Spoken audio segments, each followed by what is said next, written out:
What happened with this 55-mile-an-hour speed limit and how this monster became so unmanageable? I said this in one of the other videos. You had 1 million people that went 20 years living off of traffic fines and enforcement and whatever. They retired. Then you have all the replacements coming on stream. So you had to have new laws, new enforcement through thresholds, and new fine levels just to pay for the legacy costs. Now you have another 20 years that have retired. And now we're into a third generation trying to cover these costs. So the fees and fines have to go up. The fatalities are going up. And now every single standard that required safety audits, reviews, accident reviews, whatever, have now been removed. So, and that's actually the antithesis of what the Highway Safety Act of 1966 wanted, was to make sure that everything was uniform, safe, and fact-based. It's all gone. And even when there's a serious problem, they've monetized it.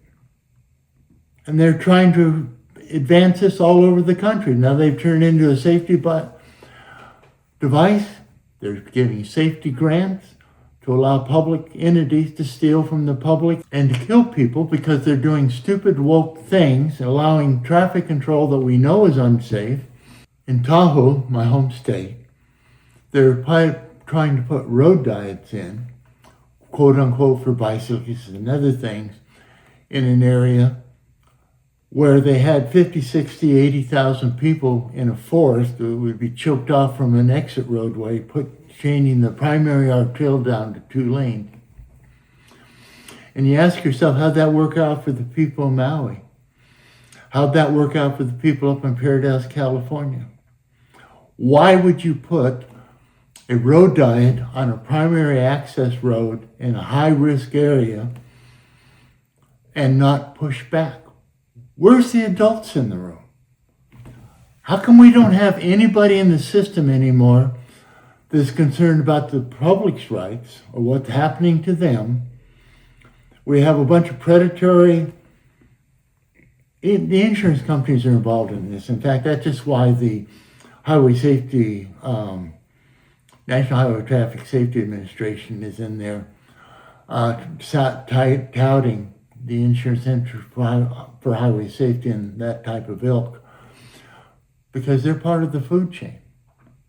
You go to a place like Barstow, and it's like an Old West movie, but it's New West, of a predatory traffic system.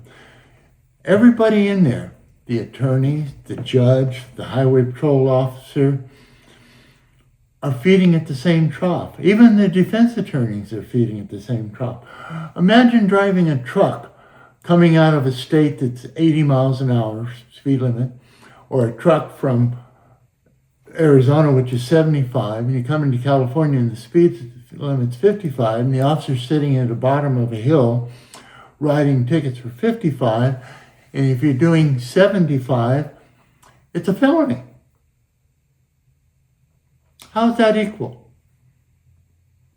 It's just unimaginable. It's a guy actually lost his license, and an attorney came to me. A guy actually lost his license on felony charges for going the same speed on the same interstate, the same road, 10 miles in after he crossed the border, because he was doing 20 over, which is the exact speed limit of where he came out of.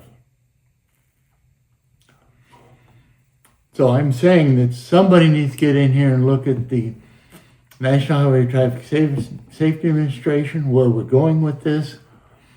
This is on really, really serious, how bad it's going to be for everybody.